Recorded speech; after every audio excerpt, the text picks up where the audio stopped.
This is a message to the next generation of fathers. Whakalofalai atu ki matolosi. My name is Sterling Mangele Fatua Maka. I am currently 22 years old and I am Samoan Niuean. I am currently the acting manager of the support team for the Waikato Students' Union here at the University of Waikato.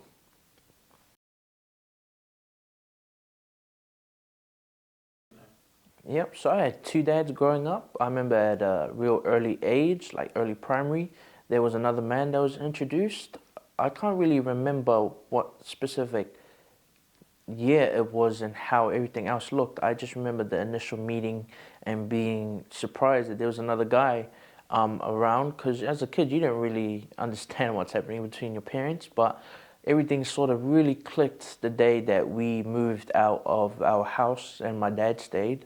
Asking what's happening with him and stuff, and later finding out that they were splitting up. So then that was a big shocker, and finding out that my stepdad was my stepdad. That whole time I thought he was just hanging around, and it was what it was. So growing up, having two dads, having to navigate that space, and my stepdad was pretty young too, so having to raise me to become a man whilst he was still learning himself was difficult at times and real strained, but always grateful for everything that it provided, because at the end of the day that journey just made everything so much deeper and stronger.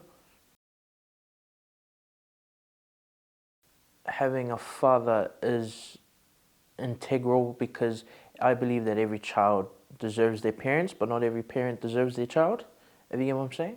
So children growing up without parents or one parent absent misses out so much of what another child would have. And there's, absent mother, you would have to learn a lot more of the warmth that they usually provide, so you'd be missing out on that. And for the fathers, there's a lot of life lessons and kind of tough love or things that have been put into perspective of how you would behave or internalize certain situations.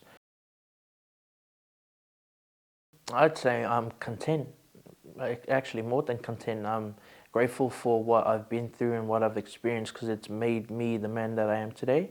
And I'm very confident and in love with the person that I am today, and aware that I'm still growing, still learning, still reaching higher peaks. But it's all because of what I've been through and where I've had to go because of those experiences that I am the man that I am today. So I would never trade those for anything. Although it was difficult at times, and times as adolescent, I did wish that I didn't have a stepdad, because there was a lot of things that I didn't initially understand or respect coming from, I'd say being a little shit and being real angsty, and the changing dynamics in the family and things that were being said around me. So all of those dynamics were kind of twisting how I saw things and, perceived things. But today, looking back, I'm just still, like I said, just grateful that I went through it all and I've been through it all, because it's still a part of who I am today, and don't regret anything.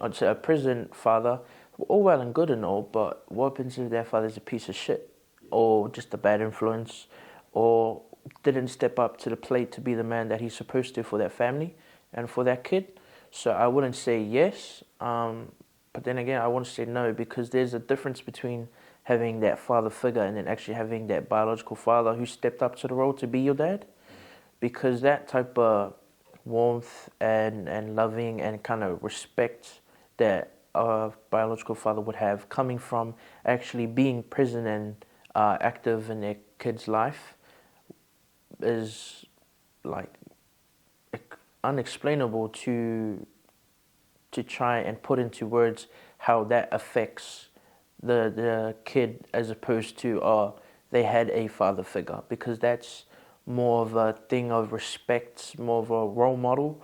That's kind of more of an idea rather than it is a feeling, I'd say.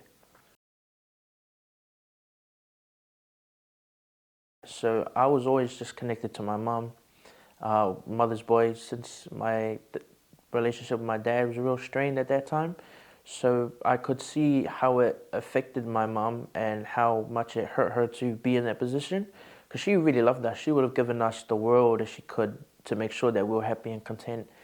But she wouldn't sugarcoat anything, and she would try her best not to hide some difficult stuff from us, because she respected us as well and wanted to afford us that respect of us being aware of our situation and what's going on, just so that we're aware and we know and we're not questioning things or we're being lied to or misled.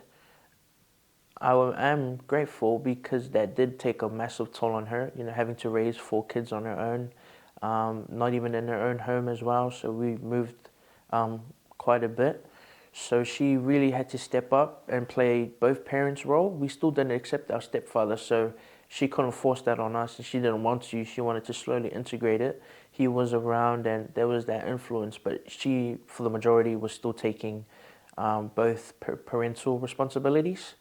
And it was really hard on her, and I'm just grateful that my stepdad was there just to be that little shoulder and just that little bit for her to take the weight off. I'd say it's because considering how society's been changing, there's been the biggest change I'd say would be the ideas, perceptions, and acceptance of the traditional gender roles. So women aren't looked at to stay home and make a house a home, look after the family and such, and men aren't looked at to be just big, strong guys that go out to work 9 to 5 or even working 10 to 12 hour shifts to feed the family. So ever since that massive change in accepting that that's no longer culturally acceptable, majority of the time, people have been changing how they would behave considering those. So when you ask about absent young fathers, these guys are like, well, the traditional gender roles have changed. The expectation for me to be a man and to be a dad and to raise a family is a lot less strong than it would be 20, 30, 40 years ago, because that pressure's not there for me to now marry her and create a family and build a home. It is, that was a mistake. That's on me. That's my bad. I still don't want to accept this responsibility. I'm now more in a society that's more accepting that I'm not going to accept that responsibility. I'm not going to stand up to it, so I can just leave. But in order to be able to afford that, would have to pay child support. So that's become more socially acceptable, which has resulted in a lot of absent fathers. Especially if you're into the responsibility of trying to be a father, especially young, and if you're actually willing to accept that role, a lot of them are real nervous and shaky, and the littlest thing, maybe them getting fired from a job, really shakes them, because then they think that they've failed. So because of all of the absentees and them kind of being an outliers and wanting to accept the responsibility, there's a lot more pressure because now they have to perform. They feel like they have to perform. So that's why one thing you just have to get into your head is that every man falls short, but it doesn't matter. It's about what matters is how you get up and how you keep going.